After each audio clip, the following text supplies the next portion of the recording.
Hey, I'd like to welcome you to another episode of Mission Matters. My name is Adam Torres, and if you'd like to apply to be a guest on the show, just head on over to missionmatters.com and click on Be Our Guest to apply. All right, so today's guest is Chad Eichten. He's a consultant over at CVE 19 Consulting. Chad, welcome to the show. Yeah, appreciate having me, Adam.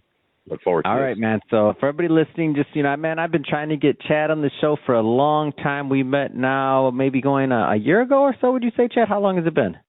Yeah, sure. Last summer. Man, and then yourself. Time flies, I swear. I've been working with Chad, and I've seen him just kind of operating around in L.A. and about, and I always see him online on social media doing other things, and I'm like, man, I got to get Chad on the show, see what he's up to, and pick his brain because he's out there providing a lot of value to different companies and communities. And, Chad, this is one of the things that I wanted to kind of get into your brain or pick your brain about today is, like, the power of community and that whole concept. Like, I've noticed how you've helped a lot of companies. I've noticed what you're doing. What is the power of community? What does that mean to you? Power of community, I think we can all relate, is that people essentially buy from people. People really gravitate around other people. So we always feel music, food, drink helps to bring people together. And so when you provide those type of environments and have authentic conversations, usually quality things come out of those conversations. Now, were you always a community builder, would you say, like even when you were younger, or when did you kind of stumble upon this idea? And by the way, I was late to the game. Like Chirag Sagar, the other co-founder, he's the one who taught me about power of community and what this means and what it is to build a community. For my longtime listeners, they know I was in finance and I was a financial advisor, and I did that for many years. And that, I would argue, at least the way that I did it, was a very solo sport. It was, you're out there hunting for your book of business, and that's pretty much it. It's you and your clients. There was no real community around that, at least for me. Maybe I was doing it wrong, but I did decent. When did you discover or stumble upon that concept? Was it young on again, just to repeat the question, or was it like later in life? How did it come about for you? Yeah, it's actually a great question, and it takes me back to my days playing basketball. I think many folks in business...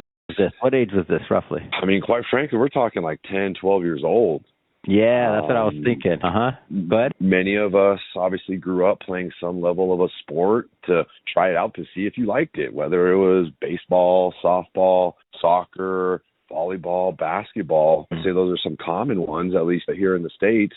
And basketball was the one that I gravitated towards the most, and specifically being a point guard. And as many folks in the basketball world know, a point guard is really so you were dishing off those opportunities, huh? Yeah, so I grasp the concept of being a pass-first point guard, trying to get other people involved in the game to help to build confidence. And when you did that, I played college basketball, so I think I had a little bit of talent. Then you can pick and choose where you could really make the most impact over the course of the game. So parlaying that with community, you identify some commonalities within people. Give you an example. We did actually a collaboration with Mission Matters Media with a community I'm involved in called Athletes Touch, which is business leaders that many of us are former athletes. And so we obviously brought people together, and heck, I think there's probably still 5 to 7 conversations that came from that event earlier this year that have led to some business opportunities that we're very grateful for. I want to go further into Athletes Touch, and I'm going to ask you some follow-up questions on that. But before we do that, I want to circle back to that concept of community, because as you're kind of talking about this, I think about like some of these sports, and you're a natural community builder. It comes to you. But just there's other people out there like me that aren't natural community builders, and Chirag helped me along the way. So I'll give you an example. Like when you say basketball, I loved basketball too, growing up and everything else. But the way I played it, I don't even know how I managed to do this. And I didn't even realize this until you just said this, that I was never really a good team player. So my specialty was the playing the Reebok 101 competitions and all that stuff. And then I played by myself, which is kind of odd now that I think about it. In baseball, I was first base, and I just was kind of like on my own island. Just throw it at me and I'll catch it forever. And there you go.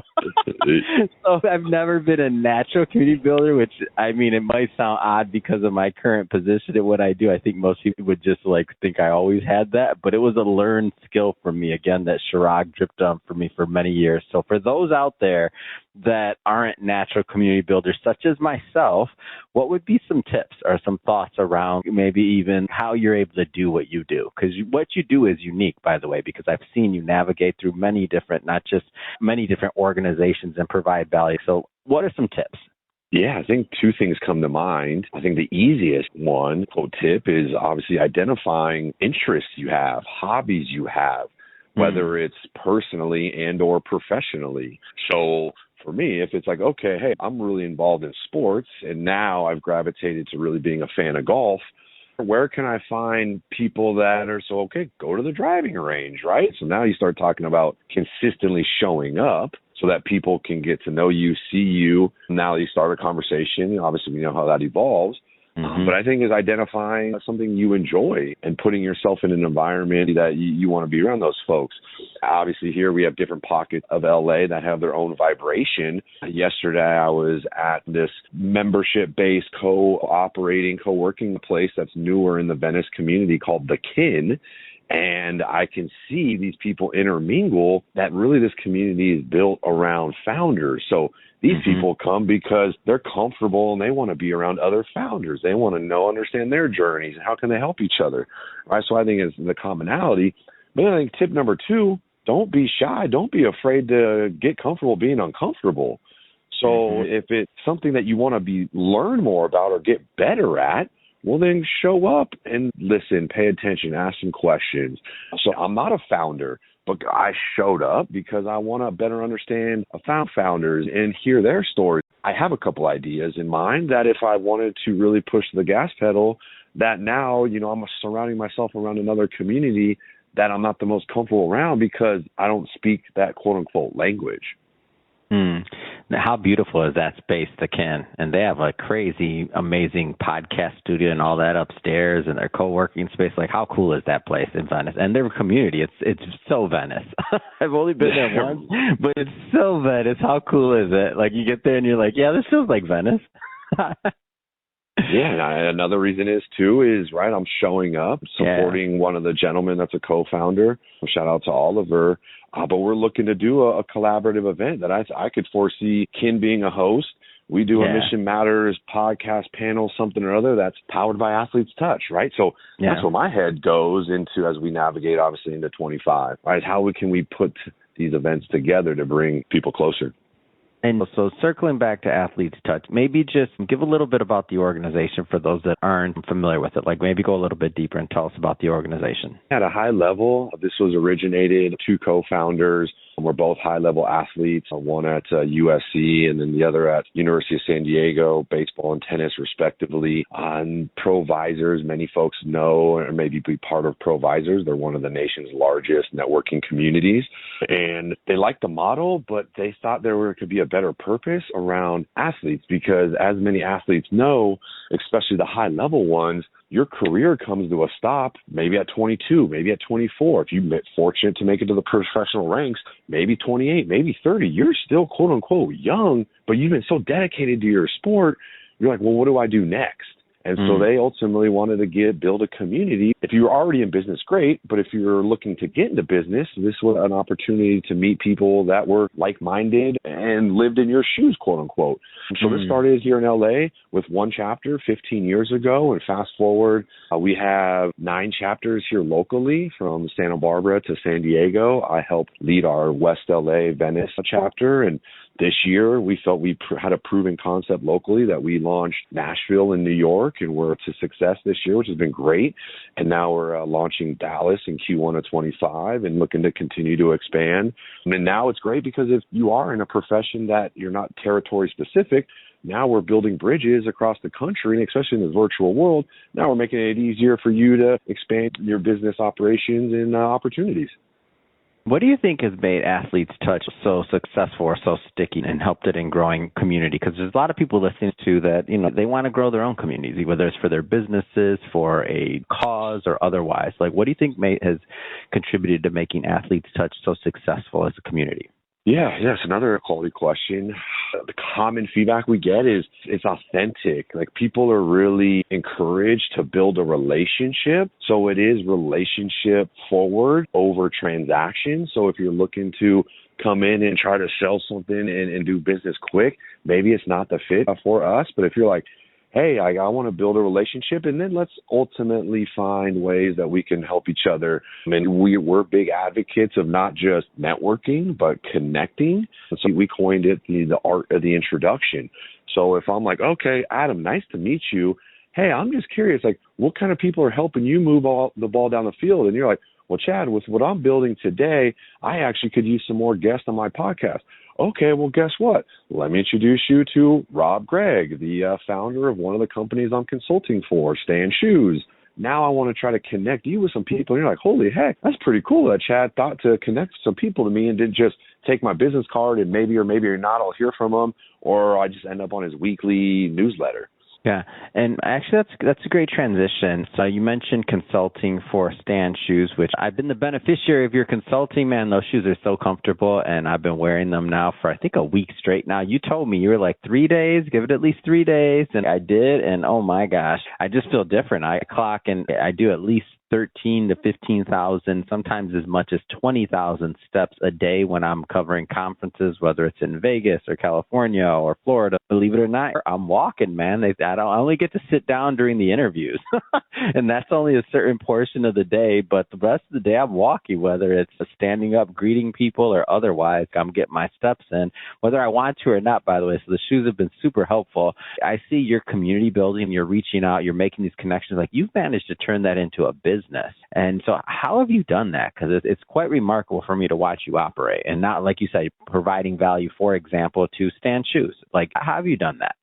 Yeah, and I think it really goes back to the journey. It's just crazy. I think it would agree, time flies. And coming up on almost 20 years of undergraduate and then to graduate school, and was really in the human performance world as a certified athletic trainer. And so was able to see how athletes and individuals operate at a high level, whether they were Olympians, professional athletes. And then I was an executive health coach with executives down in Orange County that were running businesses, sold businesses for hundreds of millions of dollars.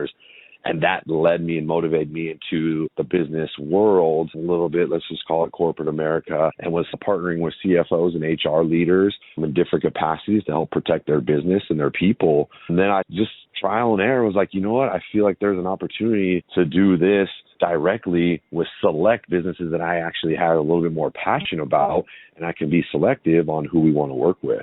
So I think that's really it, right? Is through your experiences, identifying what you do and what you don't want to do, and know that unfortunately we're not here for the longest time. So enjoy it while you can. And then of course you enjoy while you can, and then you find opportunities to maximize the monetization of what the time you're putting in. So a lot of different events, a lot of different types of companies you're working with. I'm curious, what kind of trends are you noticing? I mean, it could be technology, business, or otherwise. In general, give me a bird's eye view of what you're seeing, Chad. What kind of trends are you noticing in business right now that, or technology that just excite you, that interest you?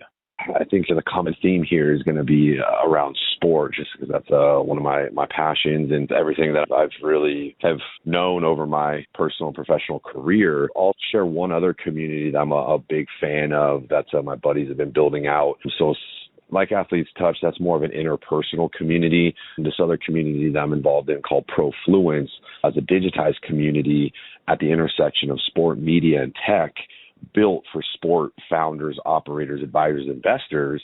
And I say this because now that I've immersed myself around this community, there is a huge market, an attraction, and quite frankly, an asset class around sport, and is getting the eyeballs of not just your smaller, quote unquote, investment firms, companies, but the larger ones, institutional, private equity, family offices that are really taking a strong look at some of these emerging sport leagues that are popping up around the world that you don't even know about today, but that quite frankly, it might even end up being a sport in the Olympics.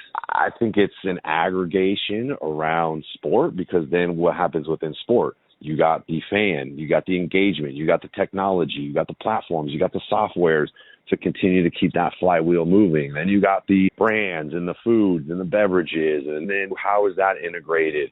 And then, of course, you got the teams, and then you got the leagues, right? So there's this whole ecosystem around sport that I think is gaining a lot of momentum.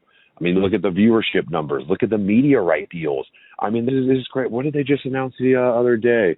I think it was the NCAA for basketball, or just maybe NCAA specifically, billions of dollars. I mean, it's just eye-opening. And so everybody sees this, and I'm not in the quote-unquote crypto world, so I'm not even going to try to start there.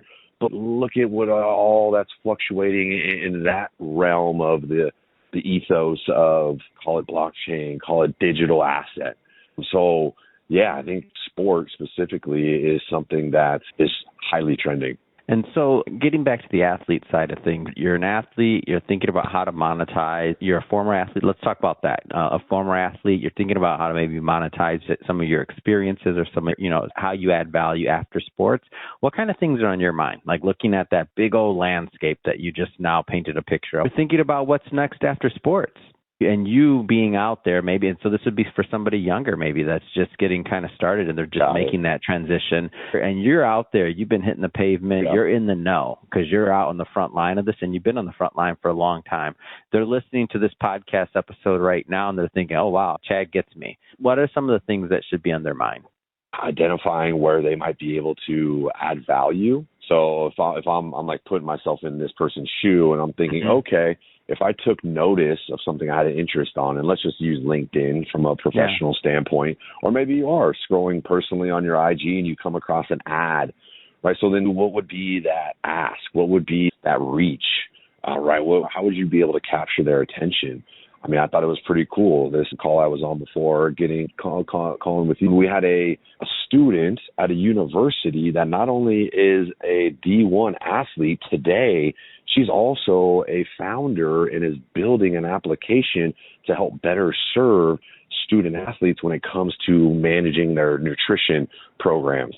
She feels it's a little fragmented. And I'm sitting there like, wow, how cool is this? You got a D1 student athlete that is building a business on her quote unquote spare time. Yeah. And I'm like, man, that's pretty cool, right? So I think it's just paying attention to what's happening out there. And if that's somebody that you want to be like, well, heck, how do you get in front of that person? How do you know who they are? I think we have so much access at our fingertips today. So quite frankly, I think the best way of answering your question is how are you leveraging the technology you have access to? Yeah, it's a great way to think about it. And I think there's a lot of overlap there between anybody that's coming out right now into the marketplace and thinking about how they're going to add value. And so I think that's a great concept. Last thing I'll ask you here, Chad, is maybe tell us a little bit more about your consulting practice and companies or founders you're looking to work with. Maybe give us a little bit about that. Yeah, appreciate that. In closing, you essentially enjoy helping founders and folks that are looking to continue to grow their sales, distribution, teams, channels, opportunities through connecting them with the right people. So I'm a big fan of sport, health, fitness, nutrition, let's call it. I'll sprinkle in a little bit of healthcare. Just enjoy wanting to see what we can do to add value to move their conversation forward. Fantastic. And Chad, if somebody's listening to this or watching this, and if they want to follow up and learn more either about your business, CVE19 Consulting, or even Athletes Touch, because there's some former athletes that are watching this or listening to this and they want to get involved, how do people follow up? How do they learn more? Yeah, I would say the best way is LinkedIn. Very easy. Chad Eichten. I anticipate my spelling will be notated. And then email, I would say, is probably the best. First initial C dot last name Eichten at gmail.com. Fantastic. And for everybody listening, just so you know, we'll definitely put some links in the show notes so you can just click on that and head right on over. And speaking of the audience, if this is your first time with Mission Matters and you haven't done it yet, hit that subscribe or follow button. This is a daily show. Each and every day we're bringing you new content, new ideas, and hopefully new inspiration that can help you along the way on your journey as well. So again, hit that subscribe or follow button.